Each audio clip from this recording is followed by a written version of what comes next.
Surrounded by a legacy of accomplishment, Miriam Curtis Ryder became the force that carried it forward and secured its future. A teacher, church leader, sorority sister, and beloved matriarch, her quiet strength echoed across generations. Join Alpha Kappa Alpha Sorority Incorporated, Epsilon Omega Chapter's History Committee as we journey through a remarkable family history of our charter member, Miriam Curtis Ryder. 4 generations of the Curtis family helped shape America's long journey toward racial justice. At the root of that legacy was Alexander H. Curtis, born into slavery in 1829 in Raleigh, North Carolina. At age 10, he was taken to Alabama, where he worked as a servant in a general store in Marion. By 1859, through determination and skill as a barber, he saved $2,000, enough to purchase his freedom. He left Alabama for New York, but after the Civil War, he returned to Marion and reopened his barber business. People called him honest, trustworthy, and capable. In 1867, Alexander Curtis became one of 9 formerly enslaved men who co-founded the Lincoln School of Marion, a forerunner to Alabama State University. The group became known as the Marion Nine. Alexander was not only a builder of institutions, he was a builder of democracy.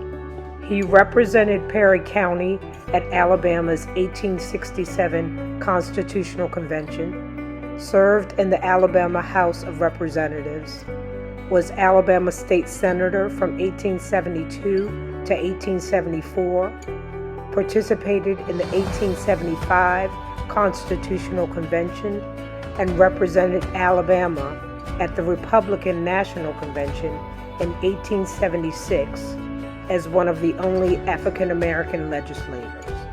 Alexander Curtis died in 1878 after falling from his buggy while preparing to run for Congress. His courage and leadership carved a path for his children. Pictured in this photo, James Webb Curtis became a physician and served as a contract surgeon for the U.S. Army during the Spanish-American War.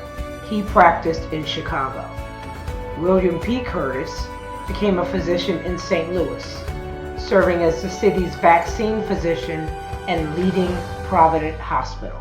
And Thomas Curtis, Miriam's father, became the first black dentist in St. Louis, practicing alongside his brother and serving the city's growing black community. Miriam Curtis was born February 16, 1818 in Montgomery, Alabama, to Dr. Thomas Curtis and Lucy Symington Curtis. She migrated with her family to St. Louis, and she attended Sumner High School, the first high school for African American students west of the Mississippi River in the United States. In 1914, Miriam Curtis enrolled at the University of Illinois and studied household science. In the fall of 1914, Miriam pledged the newly chartered Gamma chapter of Alpha Kappa Alpha Sorority Incorporated. In this article before her initiation, the chapter talks about its first sorority house. It reads, "Next year, the Alpha Kappa Alphas will have a house on 5th Street. They will have a chaperone, and it is possible that Mrs. Dr. Curtis of St. Louis will live at the house," referring to Miriam's mother.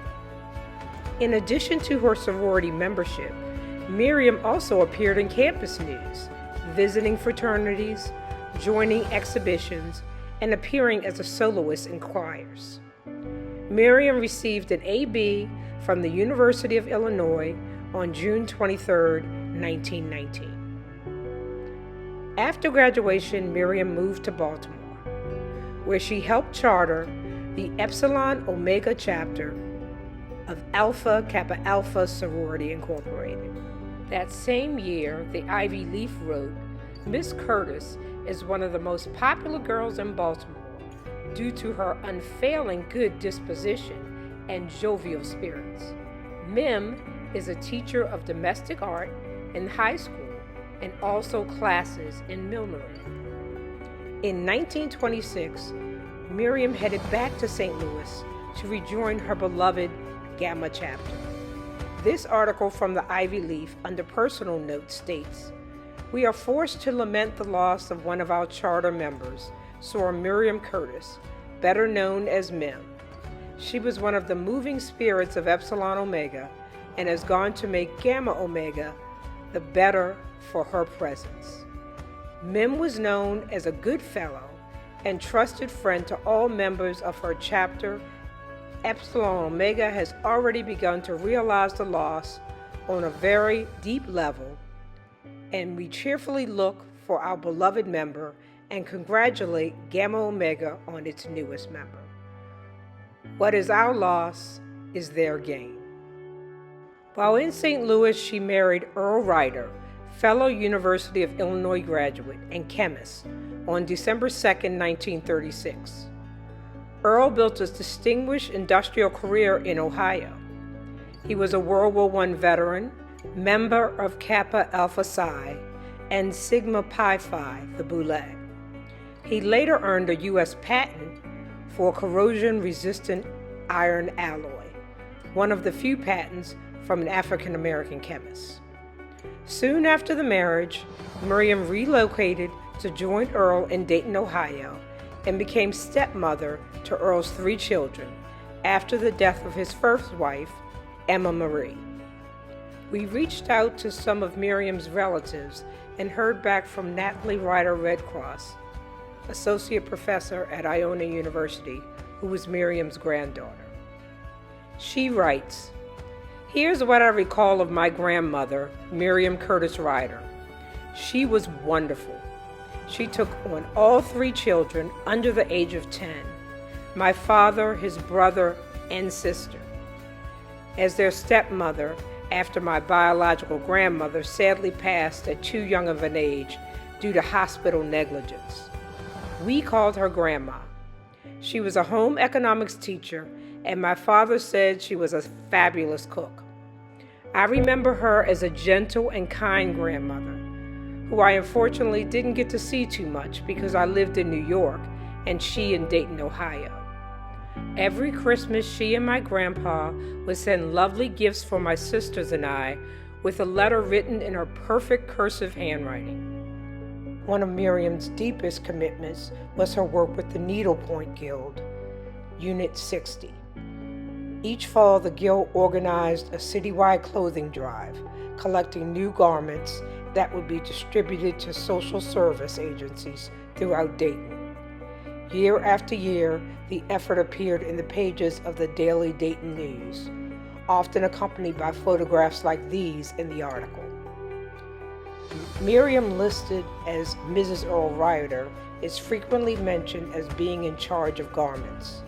The photographs show her and the other women of the Guild sorting, counting, and displaying the clothing that had been collected year after year. Miriam helped organize the effort, making sure the clothing was counted, sorted, and ready to be distributed. In March of 1984, the Dayton Daily News published the obituary of Miriam C. Ryder, who died at the age of 88. Her funeral was held at St. Margaret's Episcopal Church, the church community she had been a part of for decades. She was survived by her husband, her children, and 9 grandchildren, who have gone on to serve as lawyers, professors, and architects, carrying forward their mother's legacy of strength, dignity, and care. Her life became part of a larger story, one that stretches from the achievements of the Curtis family in the 19th century to the generations that followed, and one that reflects the enduring ideals of Alpha Kappa Alpha, service, scholarship, and sisterhood.